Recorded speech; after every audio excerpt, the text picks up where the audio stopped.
უძრავი ქონების სექტორზე ვაგრძელებ საუბარს. ერთ-ერთ ჩვენთვის გამორჩეულ თან პარტნიორ კომპანიაზე.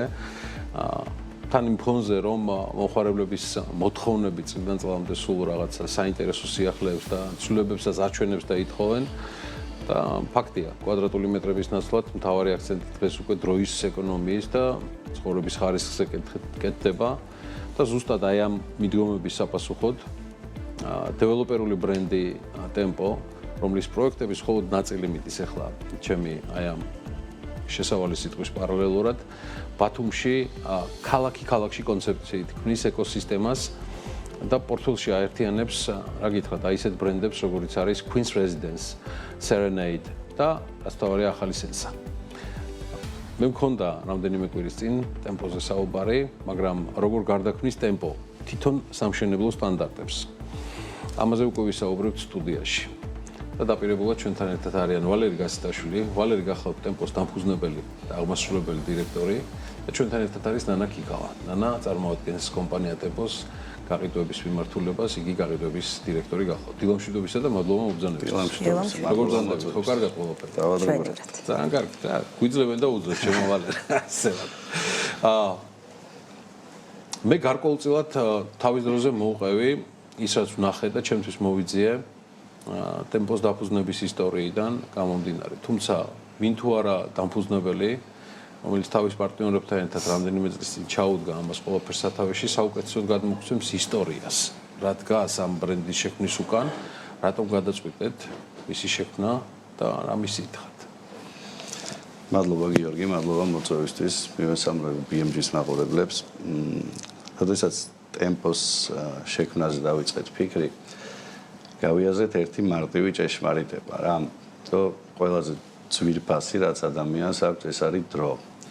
შესაბამისად მივედით იქამდე რომ დღეს ადამიანები უბრალოდ კვადრატულ მეტრებს აღარ ყიდულობენ. ნებისმიერ შემთხვევაში ეს არის საინვესტიციო მიზნით თუ საცხოვრებელი მიზნით. ისინი ყიდულობენ ხარისხიან ცხოვრებას. და ეძებენ ასე ვთქვათ შესაძლებლობას რომ მეტი დრო დარჩეთ ცხოვრებისთვის და კომფორტისთვის. შესაბამისად ამ ფილოსოფიას დავაფუძნეთ Tempo. ჩვენი პროექტები გვინდა რომ ემსახურებოდეს ადამიანებს და მორგებული იყოს მათ კომფორტზე და ცხოვრების ხარისხზე. აქედან გამომდინარე სახელით შემთხვევითი არ არის Tempo ჩვენთვის იდეაში ნიშნავს ტემპს, სიზუსტეს და რაც მთავარია პასუხისმგებლობას დროის მიმართ. ვცდილობთ რომ ყველა ჩვენი პროექტი წინა პროექტთან შედარებით უკეთესი იყოს და ზუსტად ამ ღირებულებაზე დავაფუძნოთ ჩვენი ბრენდის განვითარება და ადამიანებს შევთავაზოთ მეტი კომფორტი. ჩვენთვის დეველოპმენტი არის შევქმნათ ისეთი გარემო, რომლებიც ადამიანებს გაუმჯობესებს ცხოვრებას. ეს იყო მთავარი იდეა, რაზეც Tempo-ს ბრენდი დაფუძნდა. პრაქტიკაში როგორ ახერხებთ ამას ყველაფერს და როგორ გამომდის? პრაქტიკაში ამის განხორციელებისთვის ძალიან საპასუხისმგებლო გზა არის გასავლელი. პირველ რიგში რაც ყველაზე მთავარია, ეს არის სწორი დაგეგმა რა. ანუ ჩვენ როდესაც მშენებლობა იწყება, მაგ დღეს არ იწყება პროექტი რა. მიუხედავად იმისა, რომ შეიძლება პრეზენტაცია გავაკეთოთ, რომ აი ახალი პროექტი დავიწყეთ, ეს ყველაფერი ბევრად უფრო ადრე იწყება რა. ვიწყებთ ლოკაციის ანალიზით, შესაფერისობის კვლევით, ამ ყველაფერს ვაფუძნებთ არქიტექტურულ კონცეფციას და იდეას თუ რა უნდა გადმოსცეს პროექტმა რა. შესაბამისად, ხშირად გვაქვს, რომ გვაქვს ისეთი ამბიციური არქიტექტურული გადაწყვეტილებები, რომლებსაც ჩვენი ექსპერტიზა ვერ ფარავს. ამიტომ თანამშრომლობთ უცხოელ ექსპერტებთან, რომლებიც გვეხმარება ამ ამბიციური გადაწყვეტილებების გადაჭრაში. ასევე ამ პროცესში ძალიან მნიშვნელოვანი როლი აქვს ჩვენივე პროექტების მართვის კომპანია SITA-ს, რომელიც სრულად მართავს პროექტის ციკლს. და რაც ყველაზე მნიშვნელოვანია, დაგეგმვის დროს გეგმავთ ისე, რომ ეს ყველაფერი რეალურად შესრულდეს. ანუ ჩვენ გვინდა რომ ნდობა არა დაპირებაზე დავაფუძნოთ, არამედ ნდობა დავაფუძნოთ რეალურად შესრულებულ საქმეზე რა. შესაბამისად, ესე ვცდილობთ, რომ ესეთი პროექტები გავაკეთოთ და დღეს აი 2 წელიწადზე ოდნავ მეტი არის გასული და ჩვენი ერთ-ერთი პროექტი Queen's Residence-ის პირველი ბლოკი, A ბლოკი დასასრულს უახლოვდება და ის ჩვენი ჩანაფიქრი, რაც თავიდანვე იყო, რომ გაგვეკეთებინა ზუსტად ისე, როგორც დავგეგმეთ, ძალიან მალე ხორთ შეისხამს და ვფიქრობთ, რომ აგვისტოს თვეში უკვე გვექნება გახსნა და თქვენს დიდი სიამოვნებით მოგიწვევთ. თქვენთან ერთად ვიქნებით. და მოდი გავაგრძელოთ ჩემი შესავალი. და ამ შემთხვევაში საუბარია კონცეფციაზე, რომელიც Tempo City-ს უკავშირდება, ანუ ქალაქი-ქალაქში. რატომ გაჩნდა ეს იდეა, როგორ გაჩნდა ეს იდეა და რითი არის განსხვავებული? კი ბატონო, პირველ რიგში მადლობა კიდევ ერთხელ მირესალმებით თქვენს მაყურებელს. Tempos ხედვას ზოგადად ყველაზე კარგად ასახავს Tempo City-ს კონცეფცია, ანუ იდეა ქალაქში გაჩნდა იქედან, რომ ეს ემსახურება უშუალოდ თანამედროვე ადამიანის ყველა საჭიროებას. ის პასუხობს პირობითად ადამიანს სურს შეიძინოს უძრავი ქონება საინვესტიციოდ, საკუთარი მოხმარებისთვის საცხოვრებლად.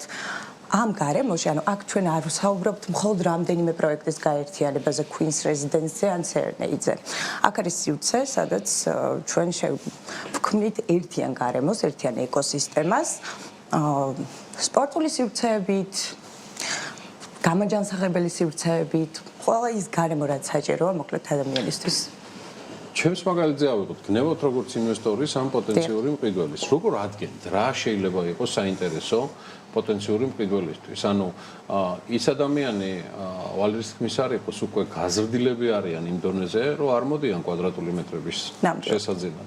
მას გააზრებული აქვს დანიშნულება, პოტენციურად შეიძლება იყოს ინვესტორიც და მაცხოვრებელიც. თქვენ როგორ უყრით თავს იმ შესაძლო სურვილებს, როცა ინტერესით მოვიდა ადამიანი და შემდგომ ჩამოყალიბდება მაცხოვრებელია, ინვესტორია, ну კაც მარიცია.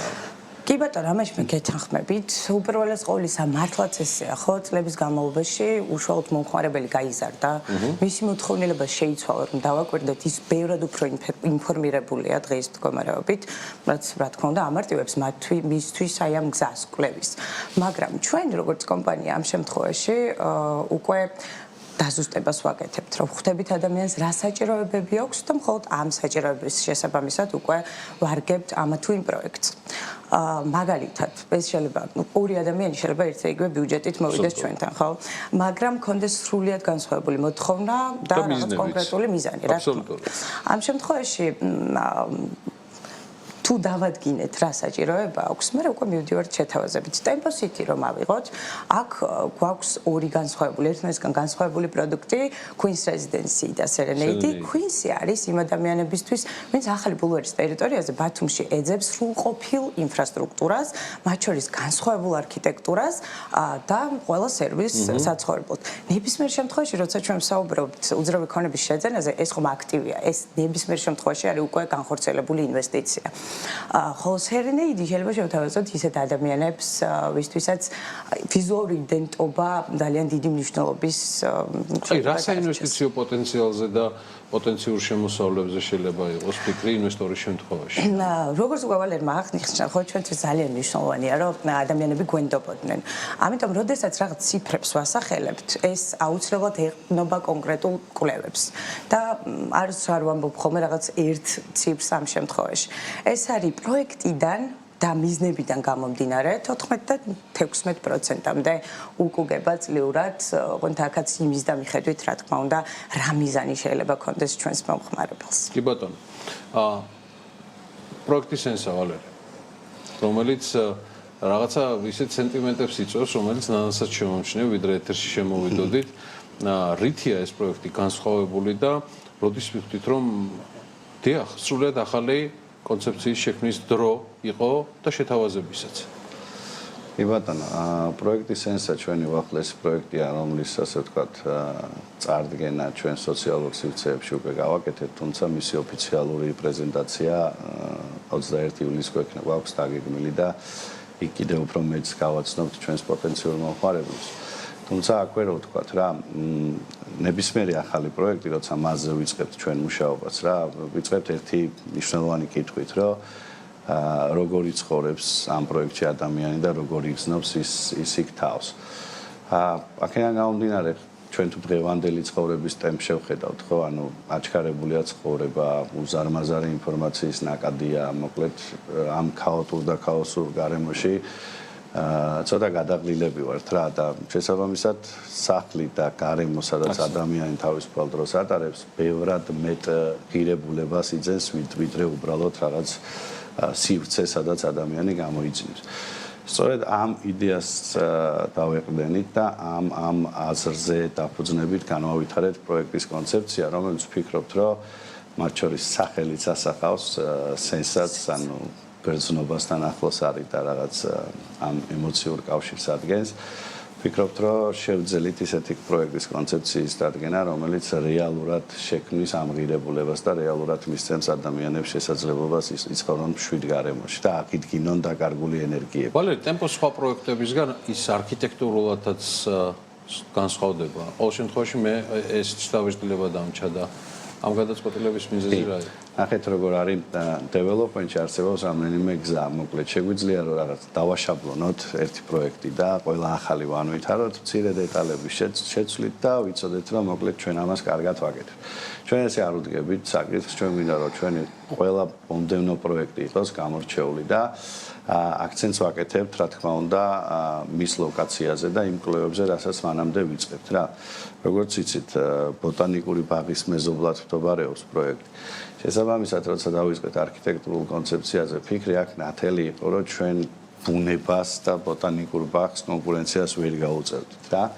ამიტომ მივიღეთ ეგეთი გადაწყვეტილება, რომ პირიქით ბუნებასთან ჰარმონიაში ყოფილიყავით. შესაბამისად, გამოგვივიდა პროექტი, რომელსაც აქვს არქიტექტურულად ვერტიკალური ინტეგრირებული ცოცხალი გამწვანება, თვით ორგანული ფერები, ფორმები, რომელიც შერწყმულია ბუნებასთან და მასში განთავსებული სივრცეები, რომელიც ადამიანს და ბუნებასთან კავშირს უფრო აძლიერებს. ვფიქრობთ, რომ ეს არქიტექტურული კონცეფცია რეალურად განსხვავებულია ბაზარზეც და ჩვენ პროექტებთან შედარებით და ყველა შემდეგი პროექტი მსგავსი დეტალებით გვინდა რომ გამორჩეული იყოს. თქვენთვის რატო ეს ემოციური სენსა განსაკუთრებით მით უმეტეს ნანა ტემპოს პორტფოლში საკმაოდ დაგროვდა. წარსადგენიც და გეგმებით. ნახეთ, სენსა თვითონ სახელიც გვეუბნება, ხო, სენსეს. ჩემთვის ეს გრძნობებთან არის პირველ რიგში კავშირში.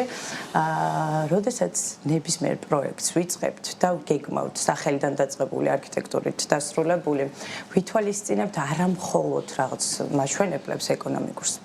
გადავდივართ ყოველთვის ადამიანის შეგრძნებებზე. ჩვენც ძალიან მნიშვნელოვანია წარმოვიდგინოთ ის შეგრძნებები თუ რას მიიღებს ადამიანი, ხო? მომხმარებელი, რომელიც შედის საერთო სივრცეში, რომელიც გამოდის თავის აივანზე, ტერასაზე, რას ხედავს ის, როგორ გაატარებს ის საღამოს თავის ოჯახის წევრებთან ერთად. შესაბამისად, ყოველი ჩვენი მომდევნო პროექტი აი ამ ემოციაზე დაყრდნობით იწყებს ცხოვრებას და ჩვენთვისაც ამიტომ არის ეს ასეთი მნიშვნელოვანი და სენსიტიური. პროექტების ძელვადიანი ღირებულება, თქვენ რამდენჯერმე ახსენეთ ეს თემა და იმავდროულად საინტერესოა ეს ყველაფერი რას ნიშნავს პრაქტიკაში, რანამ ხაზი გაუსვა კონკრეტულ საინვესტიციო ამონაგებებსაც, რომელიც ინვესტორების შემთხვევაშია, პრაქტიკაში როგორ ხდება ეს ყველაფერი ვალერი? ნახეთ გიორგი, წეგან კითხვა იყო, რა მიზნით შეიძლება ადამიანი ყიდულობდეს უძრავ ქონებას, ხო? ეს შეიძლება იყოს საცხოვრებელი ან საინვესტიციო მიზნით. ნებისმიერ შემთხვევაში, როგორც დანამ აღნიშნა, საბოლოო ჯამში უძრავი ქონება მაინც ინვესტიცია, იმიტომ რომ ეს არის კაპიტალური დაბანდება და მისი ცვეთა ბევრად უფრო ხანგრძლივია დროში, ვიდრე შეიძლება ეს სხვა აქტივი იყოს. შესაბამისად, ჩვენ ვცდილობთ, რომ ავაშენოთ ბრენდი, რომელიც შექმნის ამღირებულებას. შენობის აშენება შეიძლება რთული არ იყოს და მარტივი იყოს, მაგრამ რთული არის ბრენდის აშენება, როგორ შენდება ბრენდი და რას გულისხმობთ გრძელვადიან ღირებულებაში.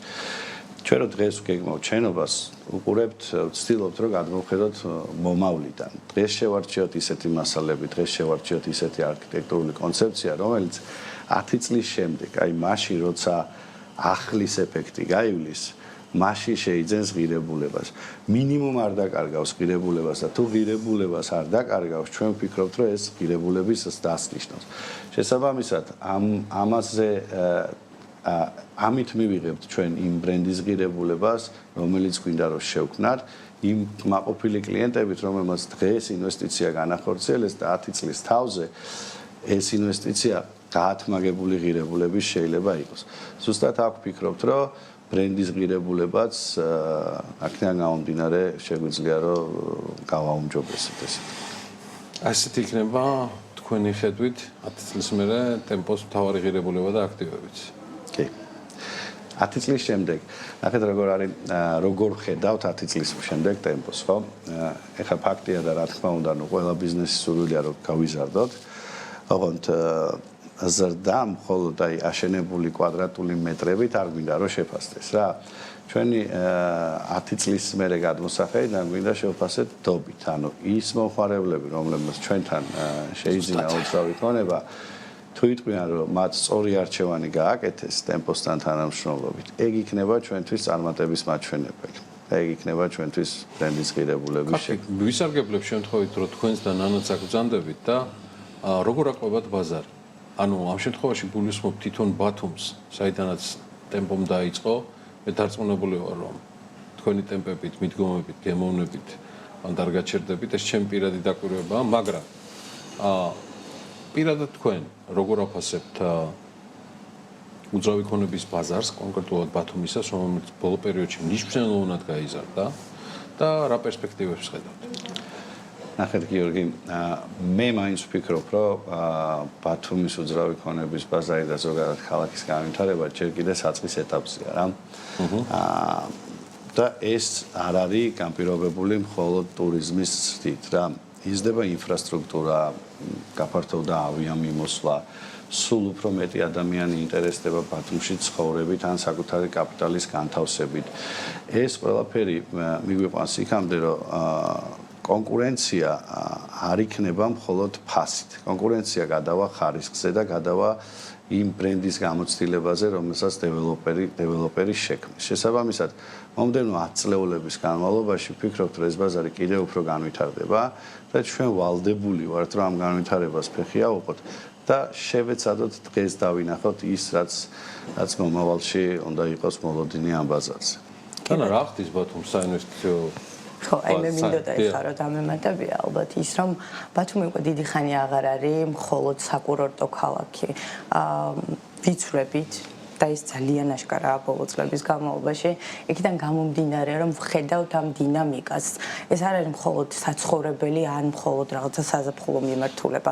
ხალხი ჩამოდის, რჩება, ირჩევს ბათუმს, იმ ქალაქად სადაც გაატარებს თავისი წლის უდიდეს დროს. ეს არ არის მხოლოდ ზაფხული და შესაბამისად 4 სეზონის მიმართულებად იქცევა. გარდა ამისა, გავითვალისწინოთ თუნდაც საქართველოს ადგილმდებარეობა, ხო, სტრატეგიული ადგილმდებარეობა და ლიბერალური საგადასახადო პოლიტიკა.